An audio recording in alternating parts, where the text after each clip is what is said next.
Hey, Digging Deeper Jazz. I'm Jeff Antoniuk. Welcome. Now, that opening line, maybe you've heard that before. Pentatonic scale, that was the Major Pentatonic Scale. That's what we're here to talk about today. Now, you know, if you've seen any of these videos before, the people that I'm talking to are the adult amateur student, the semi-pros, the people that, as far as I'm concerned, don't get enough attention paid to them. I've dedicated the last 20 years of my teaching to working in the real world and here in the cyber world with adult students and giving them the really, really good information they need to get ahead so much faster than they ever imagined. And that's what we're doing here today. Now, this concept of the Major Pentatonic Scale is really a very, very simple device, and we're going to treat it sort of at that level. We're not going to get ridiculously complicated with it, but we don't have to. Now, here's the thing. The pentatonic scale, of course, does get used in very advanced ways, but the bottom line is we need to know how to use, we need to know what it is, we need to know how to use it, and we need to have some sort of, some traction with it. So that's what we're doing here today. So look at the sheet and let's see what a major pentatonic scale is.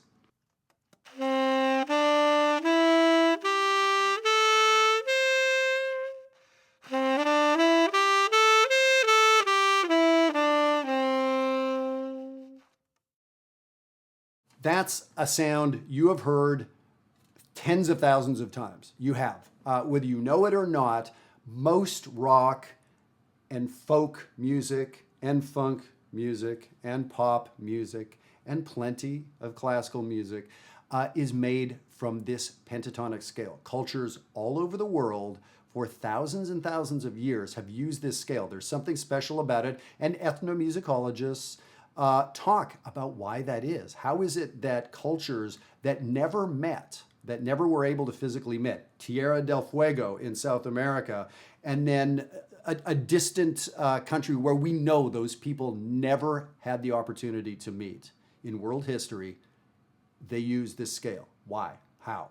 Well, okay, we're not going to get into that today. You can read the Wikipedia page on that. It is, pretty fascinating. But this is such an important scale. So if all these styles, all these cultures, all these people for all these thousands of years, yeah, sounds like something you should maybe be learning, right? So the scale is simply this. It's 1, 2, 3, 5, 6, 1 or 8 at the top. The pentatonic scale, penta, meaning 5, right? So we have 5 notes in it. And the 6th note, you're going to say, Jeff, there's 6 notes. Well, the 6th note is the root. Okay, fair enough. So that's what it is, this 5-note scale. And the major pentatonic scale is always these 5 notes. Yes, there's other pentatonic scales. We're going to talk about minor pentatonic in a couple weeks. Definitely come back for that. And there's, fancy sort of synthetic pentatonic scales. Basically, any 5 notes you can call a pentatonic scale, right? This is the major pentatonic scale. Okay, so this is the one you want to know. And so you notice and those numbers, when I said 1, 2, 3, 5, 6, well, what are those numbers? Well, they're relative to the major scale. First note of the major scale, second note, third note, not the 4th note. 5th note, 6th note, not the 7th note, 8th note. And this has what has come to be known as the pentatonic scale. I will say right now, I don't really like, not that I don't like, I don't really call this a scale. And it has nothing to do about it. It has these skips in it, but it sounds like a melody. It sounds like a melody waiting to happen. It's impossible to play any random 2 or 3 of these notes without it sounding like a melody. To me, this is like a melodic shape or something like that. And we call it a scale just to be simple, but I think there's a lot more going on here than a scale, and I treat this differently in my improvisations than if it was just some other scale. So the main thing I want you to do right now is learn this scale. So step number 1, learn this scale in the key of C. Okay, got it, right? I would love for you to start learning this in some other keys. It's so melodic that you'll be able to figure it out. And now, of course, you have the recipe being 1, 2, 3, 5, 6. I don't know if you've noticed, the black keys, if you play just the black keys on the piano, if you're not a piano player, do you ever notice that if you only play the black keys, it actually sounds kind of cool? You can pick out melodies with the black keys. Why is that? F sharp pentatonic. 1, 2, 3, 5, 6. There it is. It happens that the black keys on the piano are the F sharp pentatonic scale. So if you didn't know, that's sort of a quirk of how the piano's set up. I don't think there's, that was part of the original design or anything like that, but it happens to work out that way, right? Now, the next thing is I want you to mess around with it. I want you to make music with it.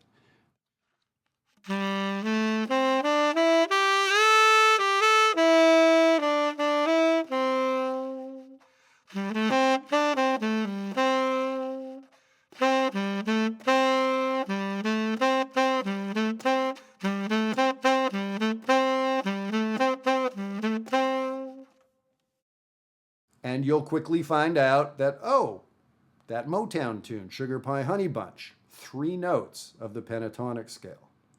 Or you may find,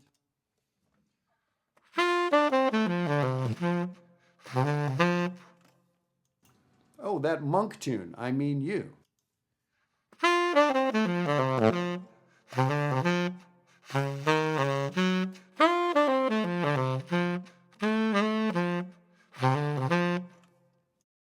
Entirely the pentatonic scale. I switched key there to be in the right key. Entirely the pentatonic scale. It goes up a half a step into pentatonic, learning in different keys, and then comes back. How about the song Cherokee, the old song that Bird and Dizzy used to play and that Ray Noble composed years before that?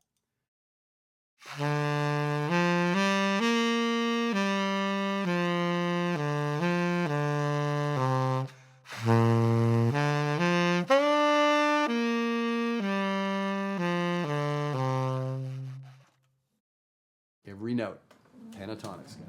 So that's the thing. So many of the great melodies and solos and melodic fragments we know are built from this scale. So I want you to connect those great sounds with this name, with the sound sort of taken out of context, whether we call it a scale or a melodic shape or whatever, right?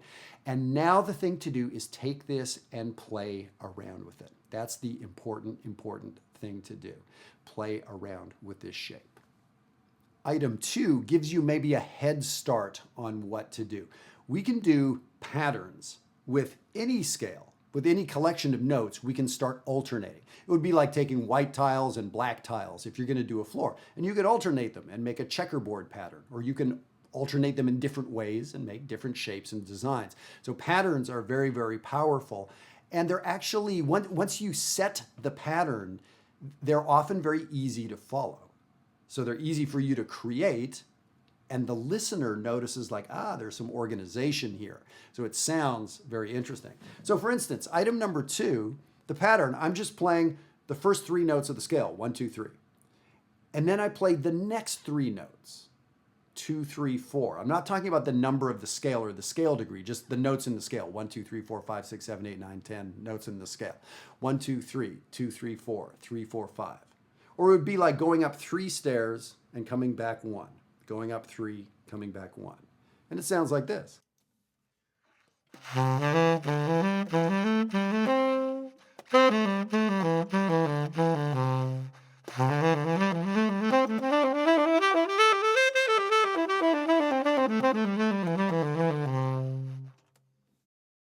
So it starts sounding very, very cool, and it sounds like so much more than we now know it is. It's just these collections of 5 notes and this little pattern I applied to it. It's very interesting.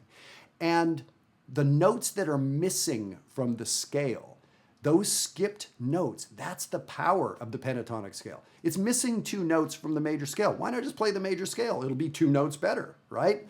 No, actually, when we leave those skips sound like we know what we're doing, and that's good. So even if you don't know what you're doing, it's good to sound like you know what you're doing. The pentatonic scale makes you sound like you know what you're doing. So those skips sound like, they made a conscious decision. They're making a melody. They're not just playing a scale, they're making a melody.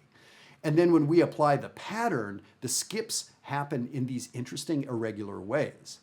Interesting, irregular ways with a beautiful sounding scale, that's not a bad definition of what a melody is, right?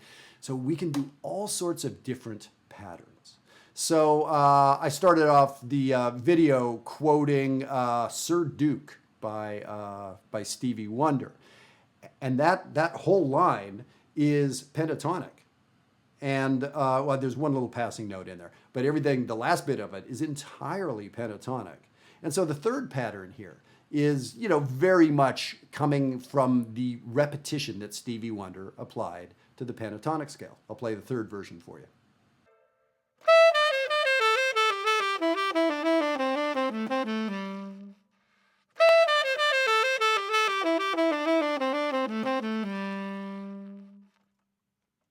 We can come up with any number of ways to do these patterns.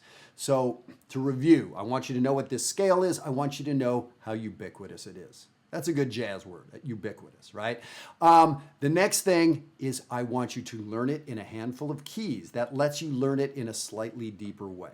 Third thing, improvise with it. Make up some melodies, mess around. And you're going to find you're playing Led Zeppelin tunes, and you're going to find you're playing Duke Ellington tunes, and you're going to find you're playing Gershwin tunes. All of those folks use this scale, okay? And then the next thing is patterns can be fun because it's this sort of easy way to get more out of the scale than you might imagine.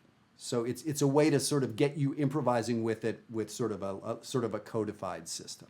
So here's what I want to do. I'm going to play the song St. Thomas, a great Sonny Rollins composition. I just looked at it, and this song has 9 different chords in it. 9 different, like that's kind of scary looking. And a lot of the measures are 2 chords per measure. And then there's 9 of them.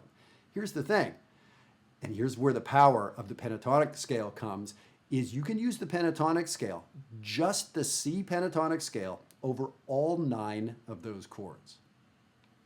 Wow, that's pretty amazing, right? Now, I wouldn't want to do that all night long because that's a little much of the same sound, right? But it can get you going. And it's a tool that I will use, at a big jazz festival playing in front of 1,000 people. I will use the pentatonic scale. It's not beneath me at all. Now, here's the great question is like, well, how would I know that? Can I play the pentatonic scale over Giant Steps? Can I play the pentatonic scale over Charlie Parker's Confirmation? The answer is not really. Your question is, why not? And so here's where things get kind of deep. So we need some sense of what's going on. And this is exactly the kind of stuff we've been doing the last week at Jazzwire. So I know I've talked to you folks about Jazzwire, and that is where I want to get us working together. These YouTube videos are fantastic, and you can get edified, and you can get a little idea to get you practicing some new stuff today. But as far as actually progressing, I don't think my videos or anybody's videos are going to get you noticeably moving in a coherent direction. So that is where you need a coach and a mentor and someone who knows how you play. That's what we're going to do together at Jazzwire. So we've been talking about pentatonics a lot, what they are, what they aren't. Can you voice lead with pentatonics? Not really. Can you play chord tones with pentatonics? That's actually a contradictory statement, so not really. These are great questions that have been coming up at Jazzwire. Can you play the pentatonic scale over in a sentimental mood? And my answer is yeah on the A sections, but you can't use the same scale on the B section. How would you know? Well, of course, that's the stuff that we're doing there. All right, I hope I'll see you there. And by the way, use the code DiggingSpring. Let's get you in there. It's not going to break the bank for you, and I guarantee you're going to progress faster than ever before. And this is, a hint of the kind of stuff we're doing. So I'm going to improvise a little bit over St. Thomas using this pentatonic scale and all these chords flying by, but I'm just thinking about these 5 notes. Here we go.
So there it is, the Major Pentatonic Scale. So yes, I want you to understand it intellectually and be able to explain it to what somebody is. I want you to be able to play it. I want you to be able to just sort of improvise on your own. But the thing is, we can use this to be really successful on a lot of music, and that's why we would use it. So for, again, the adult amateurs, the semi-pros, to get us up and running and sounding so good, so fast on a song, this pentatonic is a great approach. Now, for a professional, this is one of 50 different tools I have in my toolbox, let's say. So I will use it some. But I also know how to use it as a very advanced tool. There's so much we can do with the pentatonic scale as we get more advanced too. So I don't want anyone dismissing this as, oh, that simple scale. There's a ton here to do, and developing your melodic approach to playing is a big one. So I hope we can get into this further. There's going to be a lot of questions about this, and here's the thing. It's so simple, it's so used that when you give it a try, you're going to kind of come to an end a little bit soon. It's interesting. It's like everything's so consonant, so pretty, so good. It's like, what do I do? What comes next? Well, that's it. So we're not going to cover that on this video. And if I did another 100 hours on this, we wouldn't cover it. That's the conversation, knowing where the sticking points are and staying inspired. So that's why I want to work with you at Jazzwire. Thank you so much for tuning in. I hope I see you there. And come back in a week or two. I'm going to do a related video on the minor pentatonic. And that's actually where things get especially cool. And we hear the minor pentatonic a lot. I want to talk to you about what that is, the relation to the major pentatonic. There's a lot to do there. All right, see you next time. Thanks so much.